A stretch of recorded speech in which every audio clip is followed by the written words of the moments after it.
Hello বন্ধুরা, এখন গরমকাল, আমের সময়। আর আম খেতে ভালোবাসে না এমন মানুষ আছে বলে আমি অন্তত শুনিনি। কিন্তু আপনি কি জানেন ভারতের কোন রাজ্য সবচেয়ে বেশি আম উৎপাদন করে? আর আমাদের পশ্চিমবঙ্গই বা এ তালিকায় কত নম্বরে আছে? ভারতের সবচেয়ে বেশি আম উৎপাদন হয় উত্তরপ্রদেশে।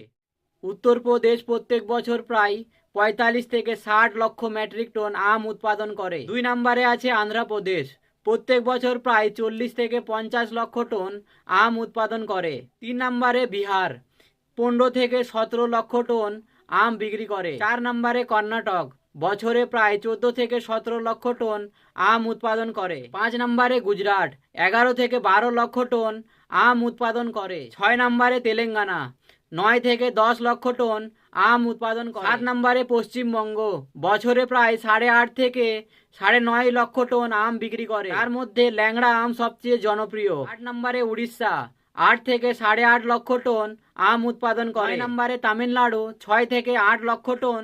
আর ১০ নম্বরে মধ্যপ্রদেশ, ৫ থেকে ৬ লক্ষ টন আম উৎপাদন করে।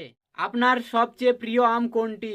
কমেন্ট করে জানাবেন। আর এমন সুন্দর সুন্দর তথ্যর জন্যে এখনই ফলো করুন।